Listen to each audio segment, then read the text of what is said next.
among us in the city of the Adiyogi. And I relate my question to this, that we all know for sure that we'll be benefited that you are here. But do we have some special benefit of being in the city of Lord Shiva? I mean, I do not experience it.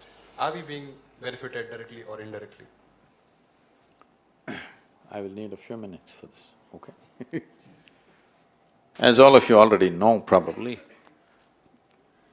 the word Kashi means a tower of light. When we use the word light, we use the word light for many things in human life simply because of the nature of our visual apparatus. You have a sense of hearing, sense of smell, sense of taste, sense of touch, and you have sense of sight. Among all these five things, in the human being, the sense of sight is the most powerful one.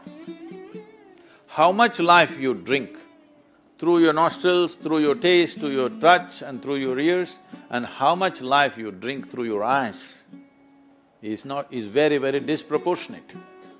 Suppose you take a dog or any other carnivorous animal, he runs his life through smell, you know.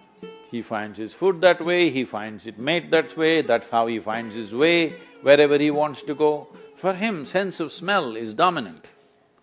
But for a human being, sense of sight is so dominant that our sense of sight functions best when there is light.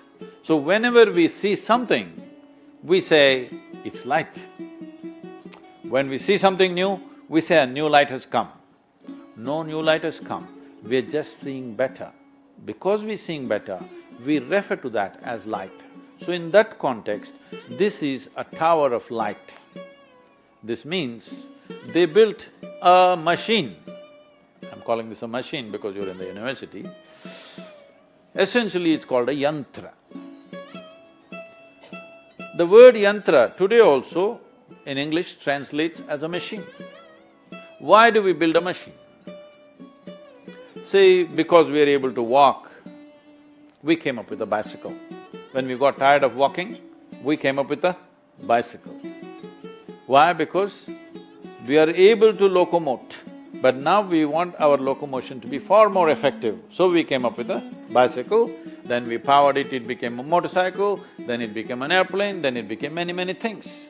But suppose you were made like a tree, rooted to one place, would you have thought of a bicycle? Would you? No.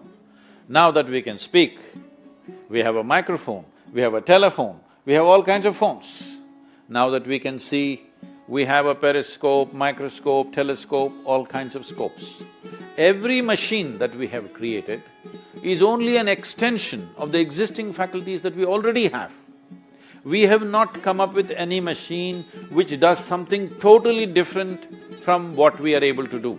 It only extends our ability, because we cannot create a machine which does something different because we don't know what the different is. We have no way of exploring something beyond our existing faculties, isn't it? We can only extend our faculties, we cannot create a new faculty as such.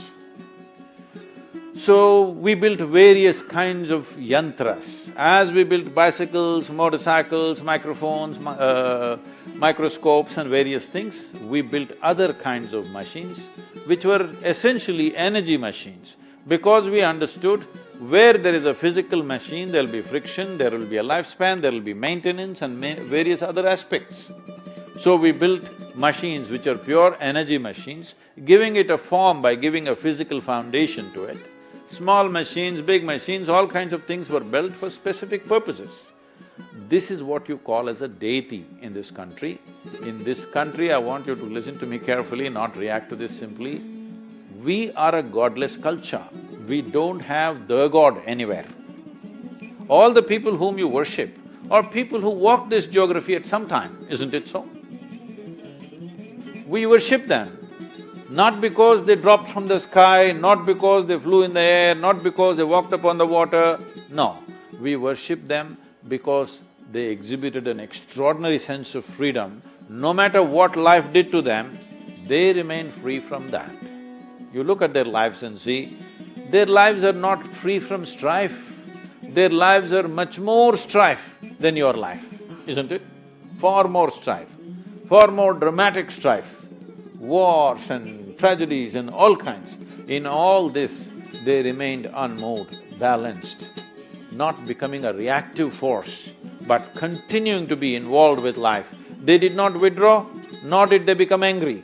They stayed there and did what they had to do, whatever they could do. Many times, most of their activities ended up in failure, but the man is a victory because what happened around him never determined who he is. This is why in this culture we held freedom, liberation or mukti as the highest goal. God is not the goal, mukti is the goal, moksha is the goal, isn't it? If you listen to the conversations of your mothers or maybe grandmothers, daily conversation never happened, not spiritual conversation. Daily conversation never happened without uttering words like karma, prarabdha, mukti, moksha. This was like everyday conversation, especially in this city. People came here just for that, not looking for God, looking for freedom, isn't it? So, they built this phenomenal machine, but the vagaries of time, invasions, ignorance, various things destroyed this machine or damaged this machine at various levels, but still it's a fantastic machine. It's not in its full flow, but still it is great and fantastic machine. And will anybody benefit from that in being in its umbrella? Of course they will, but we must understand this. Even if the full moon has come up, if your eyes are closed, maybe your blood will surge up a bit, but you will miss the beauty and the whole thing about it. The same goes to everything, because whatever we are not conscious of, in some way will not exist for us, isn't it? Whatever we are not conscious of will not exist for us, even if it's there in a very big presence. So, are you benefiting from it? Definitely on one level. But are you taking full benefit of it? I don't think so. When I look at the people, the way they're moving around, they will see pilgrims coming like this with tears in their eyes, but these people are going like this about their little danda that they're doing. So, you may not benefit fully from it unless you're conscious, because subtler aspects of life especially will not come to you unless you consciously become receptive. So this is very important. Unfortunately, people have started referring to Kashi as the Makkah of the Hindus and all this stuff. This is not a Makkah, you're not going there to seek God's grace or something else. You are coming here because this place represents mukti or liberation or freedom.